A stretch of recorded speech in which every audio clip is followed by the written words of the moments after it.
this is Kristy Moore, broker and owner of Local Expert Realty, and today I'm super excited because we have a guest with us. His name is Harley Dufek, and I've known Harley for a really long time. I've known him for almost a decade, and he was one of my own personal mentors in the real estate business. He's also the founder of Harley Realtor Group, that's brokered by eXp Realty. And in his career, he's sold over $300 million in real estate, over 1,000 transactions.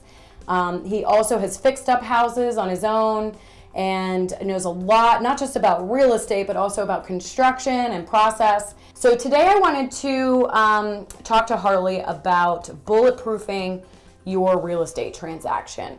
So one of the main things that Harley taught me to create a better client experience is this thing called a pre-inspection. So Harley, what is a pre-inspection? Well, the number one thing to know about selling a house, I feel like, is to actually close it. And that's why we call it bulletproofing. Because when we look statistically at where sales fall apart, they fall apart during the home inspection. During the home inspection, right. Yeah. So basically it's conditionary items.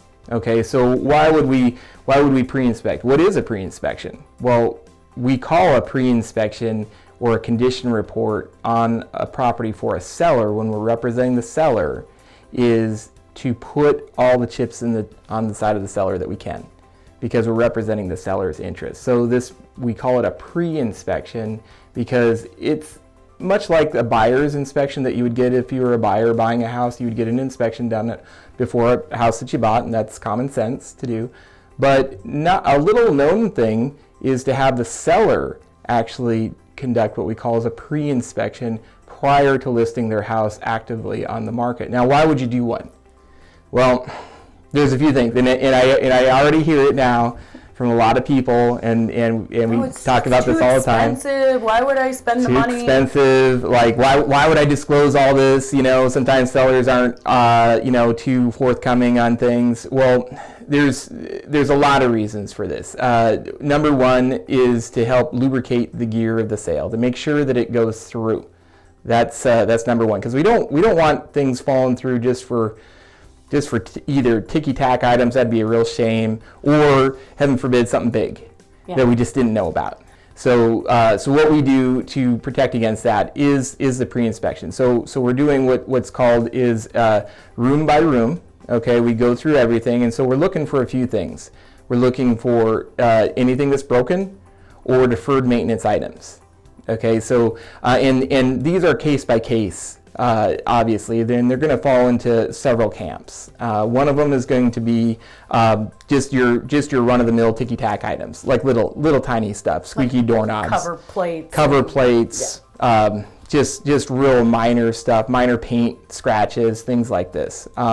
Then we get into deferred maintenance items. That could be stuff like even is something little like a clogged downspout from leaves. That's deferred maintenance. Right? Or what we generally see from that is the fascia board starting to rot behind it, and it's looking really not so good. Okay, is that gonna prevent the sale of the house? Probably not. Is it gonna make a good impression on the buyer that it's all fixed up and looking spick and span? Yeah, this is gonna help. Okay, especially when you get under contract with a buyer and they get typically a laundry list of stuff, and if they're first-time buyers, it's even worse because they're seeing 500 items on an inspection that they've never seen before, and it's just it can be really overwhelming. Mm-hmm. The last category that we have is what we call deal breakers. Now, deal breakers are things like just things that just simply aren't functioning, that are critical items. Could be a hole in the wall. Could be some stuff that we may not even be aware of, like your panel. Right? Like there's certain panels that have been recalled, and lenders won't even lend on the house if you have that kind of panel in it. So it's good to know now, typically a panel change out is, a couple $1,000. So it's good to know that up front, if, instead of being surprised by it when you go to closing. So I liken things to cars a lot of times, because most people have bought and sold way more cars in their life than they ever have houses. And Kristy and I are just the opposite. I mean, we've sold way more houses than we ever have cars, right? But you would do it the same way. I mean, if you're going to sell your car, I mean, you'd probably clean it up, right? You probably detail it out. You might get an inspection done on it from an ASE certified inspector to give it the once over.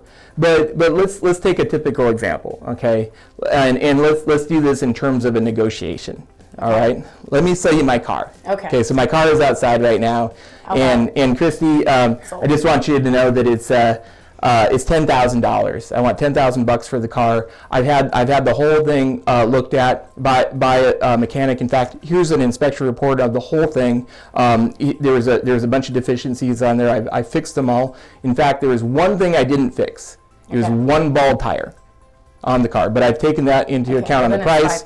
Yeah, well, I've already taken that into account on the price, right? And in fact, I've gotten you a discount coupon to go get yourself a tire for $200. They said they'd mount it and balance it for $200. Okay. Okay, and here's the car, right? Now, you could come back to me in the negotiation and say, well, Harley, for that bald tire and whatnot, I want more off, but it would be a little odd.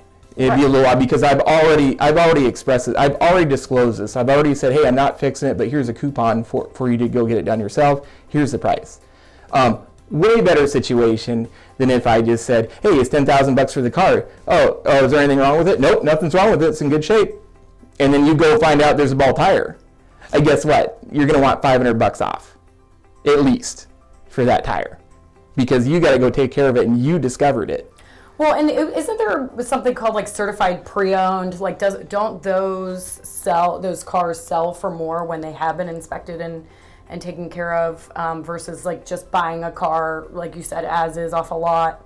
Typically, you don't necessarily know what. So when we surveyed Lexus when they first started doing this, I think Lexus was one of the first in the market, and Lexus was selling the exact same car, certified pre-owned car, non-certified pre-owned. They certified pre-owned car sold for 18% more money. Same car, same miles. Yeah. It's just that this one was on the showroom floor with professional salespeople selling it. It was detailed out. It was inspected. It had a warranty on it, covered everything, and it was in perfect shape. And it's what we call as a buyer takeaway. We're taking away reasons for them not to buy. Exactly. Right? Yeah. And we always say that buying a house is an emotional decision. People back it up with logic. So you want to continue that good feeling throughout the process. Otherwise, you have a higher chance of the buyer backing out because they don't feel good anymore. They don't feel safe. Or, like we've already talked about, you also have people trying to renegotiate some ridiculous amount off your deal because you've either already found another house or you're moving out, or they know they have a little bit more leverage on you at that point versus, disclosing everything up front or just taking care of everything up front. So that boils down into what we would add on with this pre-inspection is a warranty. So home warranties are a good tactic as well for a seller. They typically don't cost anything up front. They're a negotiable item. They're paid for in the back. Big question we always get, how much are they? Oh, they're $500 or $600. They're relatively reasonable, and they're just like any other insurance where you can get different levels of coverage. Well, and there's a few other things in here too. I know questions that I get are, okay, what happens if I have a condo or a recently built house or a new house? You know what? So funny, some of the longer pre-inspection lists I've had are on brand new houses. Yeah, me too. We found beer cans under bathtubs and yeah, I mean, interesting. Yeah. Interesting things. So even if it is that, it's still worth doing. And what I like to say is the condition report or the pre-inspection is really just that. It's describing what is the condition of the house. So if you have any other questions about a pre-inspection, feel free to call, text, or email us.